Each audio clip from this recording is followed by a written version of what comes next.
right, guys, welcome. Let's do another one of these UFO journals. I'm having fun with this series, and I really want to build um, up this archive with a handful of videos. I've had so many experiences with UFOs over the years. It's just fucking nuts. And I know a lot of you guys have as well.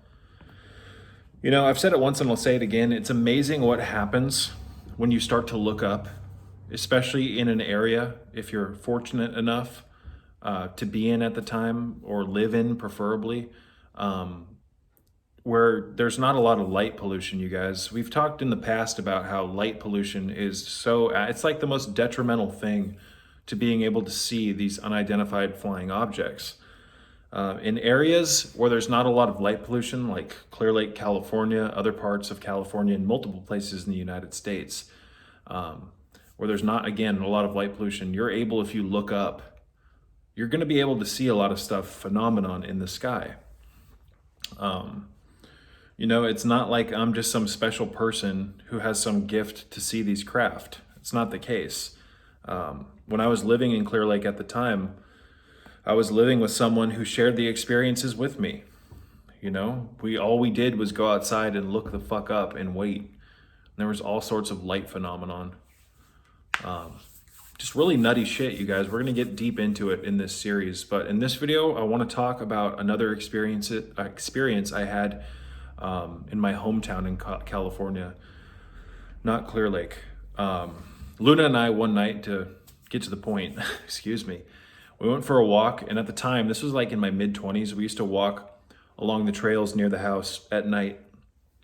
And one night we were doing our normal routine, and we were walking on this trail. It was probably 9:30 p.m., I would guess. And it's weird because there is a lot of light pollution in my hometown. So when I saw what I'm about to explain to you, it was pretty shocking because normally you don't really see that much in my hometown other than like 20 stars in the sky. I shit you not, because there's such a high degree of light pollution.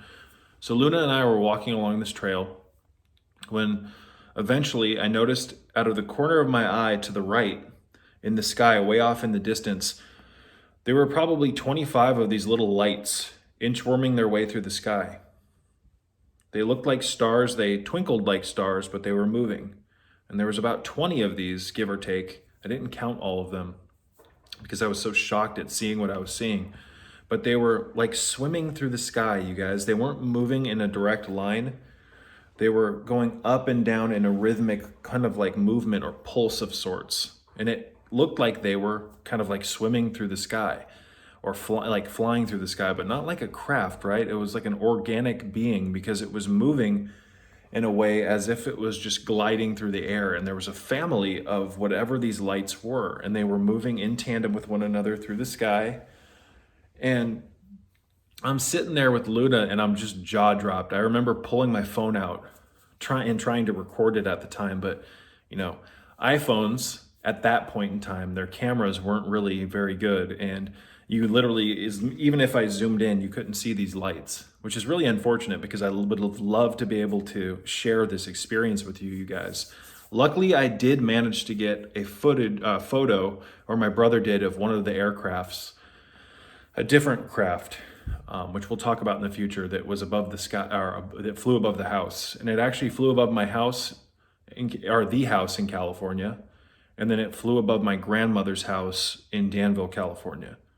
While we were all outside one day, this craft is not what I was talking about at the beginning of this video. And I'll give you guys a detailed explanation of the craft that I'm talking about that went over the house here in California and also went over my grandmother's house in the middle of broad daylight. I think on Easter. I can't remember what we were doing, but my entire family was outside on my grandmother's deck. And we'll talk about it in the near future because that's a really interesting story. But I'm sitting there and I'm looking at these fucking lights to get back on track, floating through the air like a family. And I'm sitting there, I tried to record it with my phone, and I stop, and eventually I just put the phone away and I just stand there and I stare at these lights, and they're just swimming through the air. When all of a sudden I heard a terrible noise coming off from way off in the distance behind me to the right.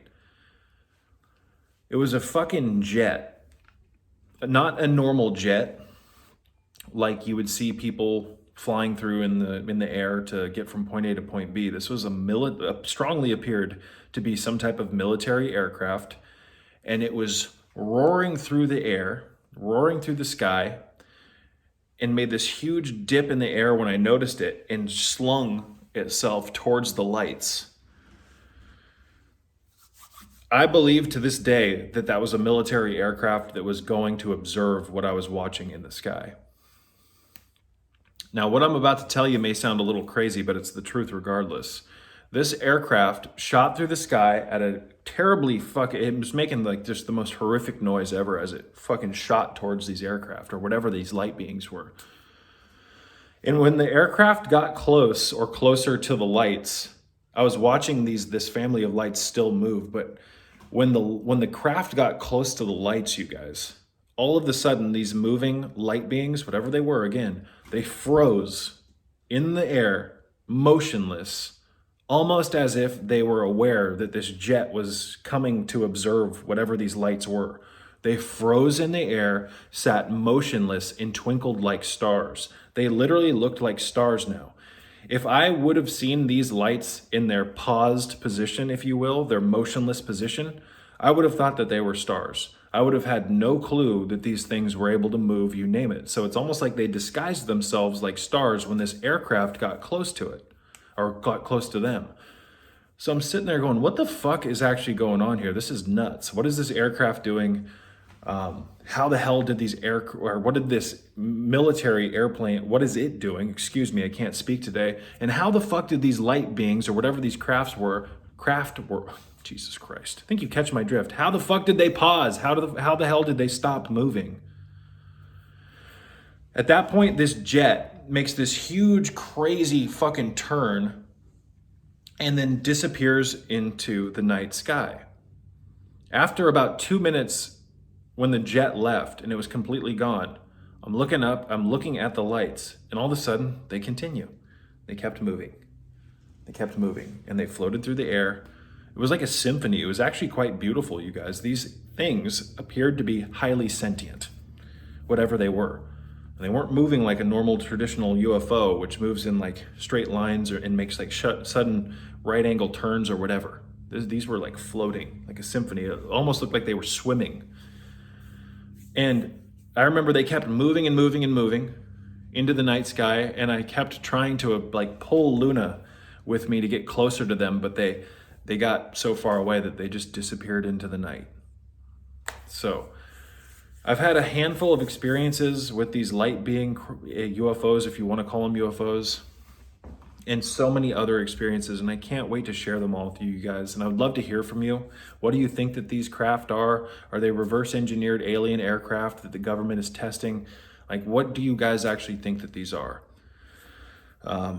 Because I'd love to try to get to the bottom of this rabbit hole, because it's amazing what's actually up there in the sky, you guys. It's like an ocean of sorts that you can actually look up at and see phenomenon, as long as you're in the right area. So we spend so much time looking straight ahead, right? Straight ahead or down at our feet or kind of just like up at a slight angle. We don't spend a whole lot of time looking up at the sky. And the other thing here, you guys, is that at least my experiences with these craft is that the majority of these experiences happened at night. So maybe these things come out when everybody's asleep. I don't know. Fuck was that? So unfortunately, most people fall asleep between like 9 and 12 or 9 and 12 in the morning, 9 p.m. and 12 in the morning. And oftentimes when people are winding down for the night, they're not actually outside looking up, right? They're watching their televisions, they're unwinding, and I get it. But if we could just maximize our time more effectively, if we could spend it like an hour a day looking up, I think that people would really be shocked at what they see. Because guys, these lights that are able to pause in midair, there's no aircraft that we have public knowledge of that can sit motionless. A helicopter is probably the closest thing to that, or some type of hovercraft. But I mean, come on, they still move. They're still like kind of floating around. Even though a helicopter can sit stationary, its wings are making tons of noise, or its propeller. What the hell's going on out here?